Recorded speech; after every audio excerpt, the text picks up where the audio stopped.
Ito pa uli, sa Hope pa rin. Sa Hope 29:2. Patuloy si Hope sa pagsasalita.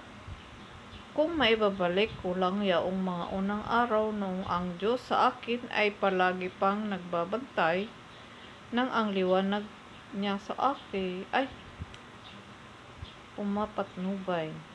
Sa paglakad ko sa dilim, siya ang aking tanglaw. Noon ako ay sagana, maluwag ang pamumuhay.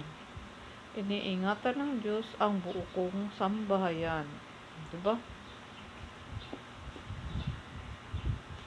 Nung nasa kanya pa daw ang Panginoon, nagbubulay-bulay siya. O, tingnan mo, nakakita niya diyan, no? Kung may babalik niya lang yung ang nangyari noon o nangyari noon. Balik ko lang yaong mga unang araw nung ang Diyos ay sa akin ay palagi pang nagbabantay. Binabantayan siya dati, no? Tinakwil nga rin siguro ang Panginoon. Nang liwanag niya sa akin, pumapatnubay. Kasi lagi siyang nasa liwanag. Pinapatnubayan sa lagi. Noon ako ay sagana, maluwag ang pamumuhay. Iniingatan ng Diyos ang buo kong sambahayan. Iniingatan ng Diyos. Kaso nga lang, sinusubok siya ng Panginoon. Sinusubok si Job. Dahil sa kanyang katapatan sa Panginoon, nainggit yung dyablo. Kaya, sinubok siya ng husto ng dyablo. Grabe ang dyablo, no? Gumagawa ng kasamaan. Gumagawa ng pagsubok. Parang mga tao sa mundo. Ibang klase gumagawa ng mga pagsubok. Daig pa ang Panginoon. Ang Panginoon ay hindi naman siya mahilig manukso at hindi rin tumutukso. Yan ang kaugalian ng Panginoon. Yan ang katangian niya. Hindi katulad ng dyablo. Subukin ka ng gusto hanggang sa lupaypay ka na.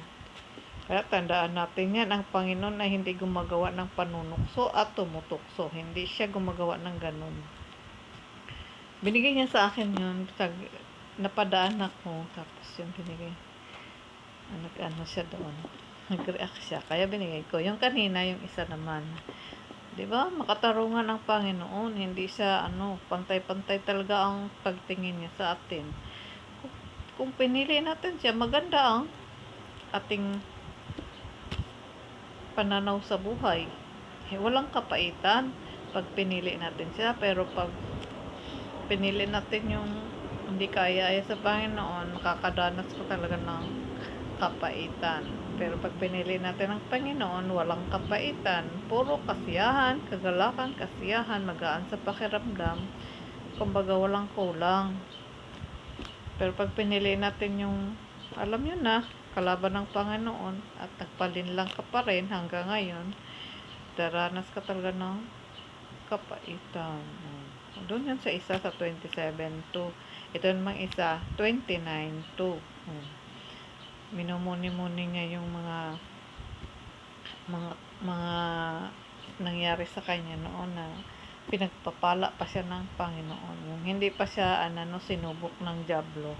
Dahil ang dyablo nainggit nga sa Panginoon dahil hindi niya matinag-tinag si Job.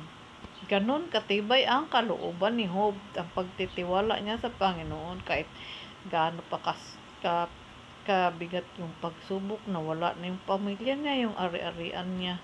Nagkaroon pa siya ng mga sakit na hindi kaaya-aya. Yung mga asawa niya, inano na siya, dinidiktahan na, magpatawad na, ganito, ganyan. Maraming sinasabi yung mga kaibigan niya. Hindi tayo nagpatinag. Grabe ang niya, pagtitiwala niya sa Panginoon.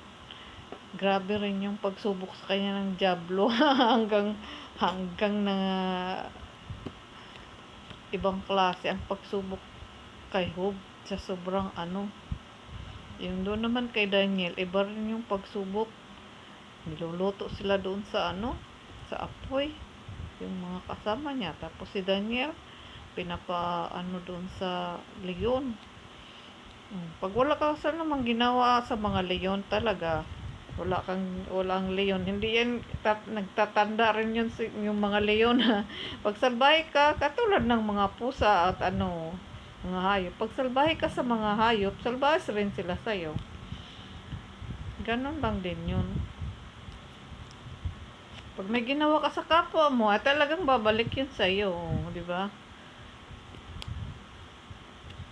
Mayroon ding kapalit. Kaya, kung kabutihan naman ang binibigay mo sa kapwa mo, mabuti rin yun. Katulad ng mga binigay niya sa akin na mga mensahe, kung anong ginawa mo, yun din ang ibibigay sa'yo. Yan ang mangyayari sa'yo.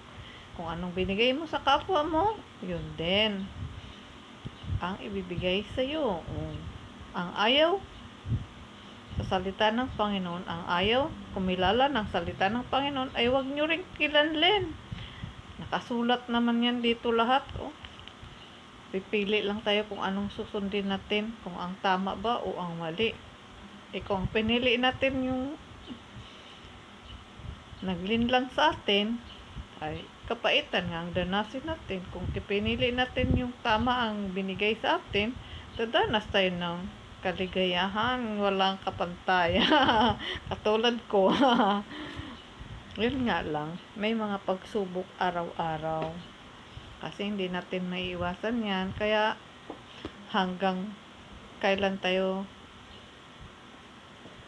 hanggang kaya nating magtiis, hanggang hindi pa dumating yung Panginoon, yun ay nakasulat dito rin yan lahat.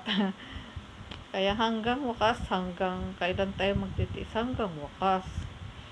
Diyan masusubok kung gaano mo kamahal ang Panginoon. Yung iba nga hanggang kamatayan, di ba? May mga kasabihan ganon, pero yan ay katotohanan. Nangyayari talaga yan. Kung gaano, kahit mga mahal mo sa buhay, yung iba nga pumapatay para lang ipaglaban ka. May ganon. Ganyan din dapat tayo sa Panginoon. Marunong tayong maninindigan sa Panginoon kung gusto niya talaga talaga tayo sa katwiran, hindi sa kapaitan. Kaya pag pinili natin yung kapaitan, ay talagang mapait. Iba pa naman ang pamamalakad ng mundo kaysa pamamalakad ng Panginoon. Ibang-iba. Ang Panginoon, pagkasilip niya sa iyong puso, iyong kalooban, at sok na sok sa iyo, pasado ka na sa Kanya. Pero pag hindi. Pero ang dyablo, pag pasado na ka na sa Panginoon, lalo pang naiinggit. Lalo ka pang subukin ng husto. Ganyan ang katwiran ng mga makamundong mga tao. Ganyan. Hindi basta-basta na satisfied sa kanilang mga ginagawa, dahil gusto pang lupaypayin ng gusto yung pagkatao ng isang tao, kasi nga hindi sila satisfied. Ang Panginoon nakikita mismo niya ang kalooban ng loob, ano ang kalooban ng isang tao, ano ang nilalaman ng puso ng isang tao. Kasi hindi yun nakikita ng kalaban ng Panginoon Hindi niya nakikita yung kung ano ang klaseng kalooban ng isang tao. Wala siyang kakayahang makita yun, masilip yun. Ang Panginoon lang may kakayahang gumawa ng ganun. Kaya sinusubok niya ng husto. Diba? Hindi talaga siya sumusuko. Hanggang hindi ka pa namatay. Nag-react tuloy yung Holy Spirit ko. Nag-react siya. Kaya ipaglaban natin ang Panginoon sa tamang pamamaraan, sa katwiran. Iba talaga ang pamamalakad ng makasalanang mundo kaysa sa Panginoon. Makalangit na mundo, makalangit na katwiran, ibang-iba. Hindi niya kayang sumilip ng puso ng bawat isa sa atin ang kalaban ng Panginoon. Pero ang Panginoon, alam na alam niya. Kaya nga, hanggang kailan niya subukin yung kalaban ng Panginoon, yung gusto niyang subukin. Hindi siya mapakali. Naiinggit siya dahil ang tibay ng loob ng pagmamahal niya sa Panginoon, may ganong tao. Ganon ka rin ba? Tanong lang. Kasi lahat tayo ay may kanya-kanyang kasagutan kung hanggang kailan natin mamahalin ang Panginoon. Ikaw, ganun din ba? O paimbabaw lamang? Paimbabaw. Ang layo na nang narating ko, doon lang ako binigay sa home, sa verse na 27:2 at saka 29:2. Nakarating ako sa iba-ibang pwede ba yun? Nag-react tuloy yung Holy Spirit sa akin. Kaya, tibayan natin ang katwiran ng ating dahil may magandang kahinatnan, masaya. Ayaw mo ba yung ganon? Oh, di ba? Mas masaya yung ganon. Salamat, Panginoon, at syempre sa aking Holy Spirit, at syempre sa inyo, kung kayo nakikinig, at kung hindi naman, wala. Sorry lang. Salamat po.